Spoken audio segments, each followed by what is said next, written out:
Hey ho, I'm in a tub. Now it's time for Jay's shower thoughts. Before I actually get started, I really want to apologize for not updating last week's podcast. Like, there was supposed to be one out last week, but there wasn't because, well, I was extremely busy with my schoolwork. And not only that, I had my booster vaccine the day before I was supposed to post the thing. And so it just made the whole experience of the day after even worse. Like, I had my English presentation, I had to do my big art assignment that was due the day after, and I had to do all that while I was on the verge of having a fever, and it felt so bad. I even took a 30-minute nap in the middle of my English Zoom class just because I really wanted to sleep, and somehow, for some reason, I managed to wake up in time because the thing is, for these presentations, I had to ask, oh wait, no, not me, but not just me, like me and my group members have to ask a specific group some questions, and lucky enough, I woke up just as that group started to present. So there was that. And now I'll finally get into it. Alright. Okay, I don't usually like to take sides on all this kind of topic. I pretty much avoid it in general, which I suggest you guys not to avoid in general. Because the thing is, whatever you avoid will always come back to you, like whatever problems you decide to push away. So you might as well just make one of the many come back at your own will. Although, I mean, it's this kind of question isn't one of the major ones that should come back. But, I mean, baby steps, baby steps. You just gotta take it one at a time. Although, I'm pretty sure that I'm going to address this anyway, so. Okay, we all know it's like basic nature to credit the original artist if we were to ever repost their piece. Like you know all those accounts where they repost a lot of fan art. Like there's the majority that credit the pieces of work that they repost, which is good. And then there's the other group that doesn't, and they don't do anything about it when the comments say, hey, take this down, the artist doesn't want reposts, or please credit the artist. And yeah, they don't do anything about that. But obviously, like every nature of cancel culture, we disrespect every part of the problematic person. But the thing is there an extent? Is there a limit? Should there be a limit? Okay, the limits. Okay, well, not really limits. The extents people have made when it comes to disrespecting these problematic people are purposely misgendering them, using the wrong pronouns on purpose, and also not crediting them because they're problematic, which is also the point of the question in the first place. But there are various groups of people online that have various takes of this. Like, they want the art of the problematic person to be credited anyway because it's like a free block list for anyone who encounters it. And when they stop by to check the artist's profile, they can just block them so that they don't have to see any of their work. Or maybe people don't want to. People just don't want to credit because since problematic, they don't deserve any of the attention. I really want to question people's intent on doing that, because is it really going to change anything? like if they do or don't, like I'm still pretty generally confused about this too, because this kind of thing about the credit thing and whatnot, about the basic respect thing, it's been like a consistent discourse online. It's not all a flaming discourse or whatnot. It's just that I do see it pop up every now and then. But yeah, from my perspective, I believe that cancel culture sucks ass, because almost no one repents for what they're canceled for, and artists, aka the ones who draw, are no different. Like, these artists are not exempted from the things that they've done, or pretty much not exempted from that group. Okay, that's what I meant. Because most of the time, problematic people are problematic because they genuinely don't think that the thing that they've done is problematic. They don't think that it's bad, even though most of the time the people have been exposed always do illegal things. I don't know why they don't think that's bad. It's literally against the law to do that kind of stuff. And for some reason, it's not just illegal things. It always involves grooming. I don't know what's the deal with grooming and why it's so quote unquote popular with these problematic influencers. It's just there. Why does that happen so often? Okay, but anyway, back to the topic. I am all in for the I respect you if you respect me thing, but people really take that seriously, like throwing away basic respect because a person is problematic and shitting on them in general, and also misgendering them on purpose, as I've mentioned before, and pretty much not respecting their entire identity because they did this problematic and also possibly illegal thing, mostly illegal. But I mean, if a friend of mine did something like that in front of my eyes, I wouldn't be all, "You're not my friend anymore," like a kid.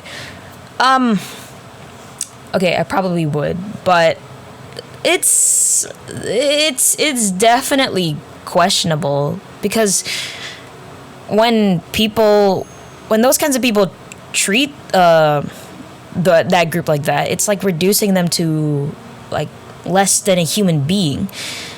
Like, I get why they do that, but wouldn't ignoring them be easier? Like, hey man, pretending that they don't exist is a faster way to deal with things, no? Like, okay, speaking of which, I just remembered there was a really problematic person in the country I'm in, and he had to literally be sent away from the country. I forgot what he did for it to be that bad, but he literally got sent away from the country, and I completely forgot about him until the freaking news brought him up for what? No reason? Jesus, I don't want to know that guy's existence again. And you brought it up to us for no reason. Like, why? Well, okay, whatever. Back to the reducing them to less than a human being thing. When people do that, it's not like they're any better than the problematic person in the first place. I sincerely apologize for what I'm about to say in the next one, in case this potentially offends some of the grooming victims.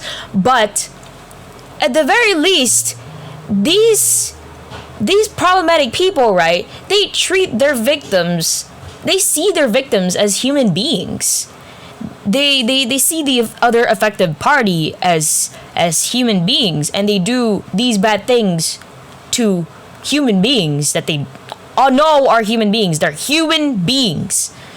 But cancel culture, the people who enthusiastically engage in cancel culture, they don't. Think about it. They don't. Like, they just reduce that person like they were nothing. They weren't like they're not worthy of being called a human being. And I can feel some of the people agree with what I just said. And I'll say this again, that does not make you any better. That makes you even worse than the problematic person. So, moving on. To answer the question, I'm not too sure. I mean, I'm always never too sure. I mean, I'm always indecisive, come on. Although, I guess that's not too much of a surprise now, is it? I'm always indecisive because there's benefits and cons on both sides. Because I've already mentioned this. Okay, I'll sum it up in short anyway. If we credit these artists, it's like a free block list. And, yeah, it's like a free block list. And if we don't, it's just ignoring the their existence, okay? But then again, I do understand that people can be conflicted over the recently exposed creator, because these people most likely have been supporting this person for a very long time, and suddenly they get exposed for this kind of stuff. I have been in that situation too, but I mean, I guess, but it hasn't affected me that badly. I don't know if I should be thankful for that or not, but I just feel really bad for the people that have been like badly affected by it, because their favorite creator is doing that kind of shit to other people, and a lot of the times they might not even know whether or not they should still support them.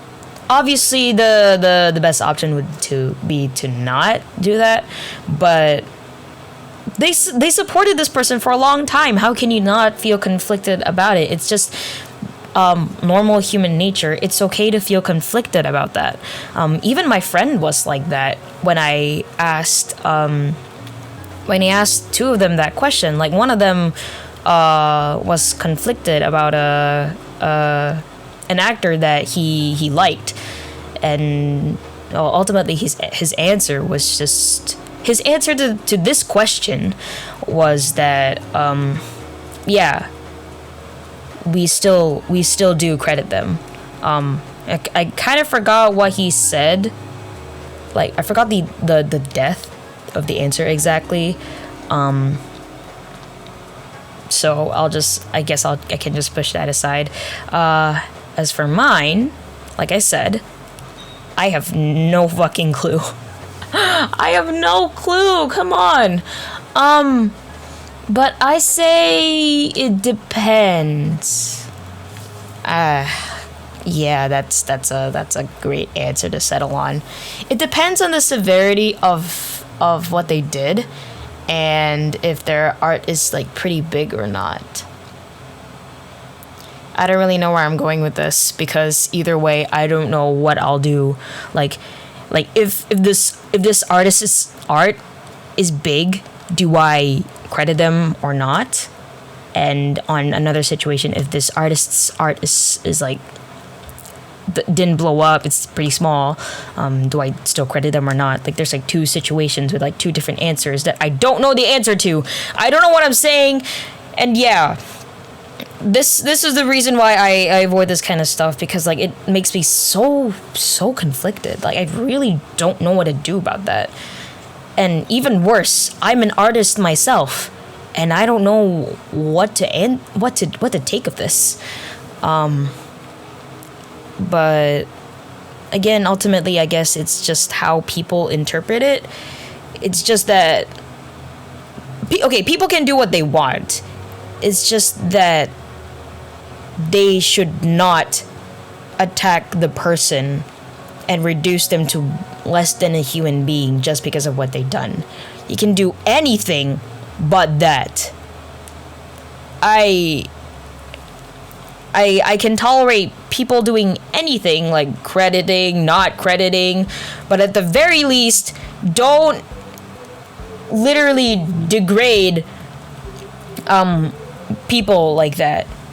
Or unless you do that just because you're bored, then might I suggest something? Go get therapy, alright? I know there's a bunch of other stuff you'd rather do than just that. No, you can't say that you'd rather do that. You don't. You fucking don't. And anyway, I shall end it off right here. Okay, not exactly right here. It's just okay. There's just gonna be a little update. Next week, I'm also gonna be posting another podcast, just to stick to the schedule, of it being like one podcast per 2 weeks. But I mean, I could just stick to my normal one and just post 2 weeks later instead of just next week, because that's when I'm supposed to post. Actually, no. I will. Yeah. Okay, let's go through with that. I will post it next week, next Monday, because. Hey, wait, no. This episode is literally on Valentine's Day. I almost forgot about that. I recorded a few days before that. So, happy Valentine's Day! Before I sign off, happy Valentine's Day. You don't need a date. You do not need a date to go on that day, because like what I said, no. Okay, you won't know I said this unless you're on my stream. Unless you watch my stream. Twitch.tv/jthentic, by the way. Go check that out. Anyway, you do not need a Valentine's Day date to go on through the day, because there's a few things you can do on that day. Like, if you see a couple being all lovey-dovey and stuff, you can A, stare them the whole time, B, chase them around, or C, do both and then beat them up once you finally catch up to them. It's a great plan. It's a great Valentine's plan. Or you can just spend time with yourself. There's nothing better than self-love, right? You can treat yourself on that day. And if people give you weird looks because you're enjoying your time alone, then do my options again. The previous options. You stare at them, you chase them around, and then you beat them up. That's what you should do. And or you could also spend time with your friends. There's love everywhere, you know? Or maybe even with your pets. Yeah, that's pretty much it. I wish you guys happy Valentine's Day. I was about to say happy holidays, but there's just not that much holidays. It's just Valentine's Day. It's pretty sad, but you know what? It's cool. Happy Valentine's Day, and I will see you in the next video. Hey, good to live in fear, but stuttering and stumbling. I can always hear him sort of muttering and mumbling. I associate him with the sound of falling sand. Shh, shh, shh. It's heavy lift with a gift so humbling. Always at the willow and the family fumbling, grappling with prophecies they couldn't understand. Do you understand? A 7-foot frame rats along his back.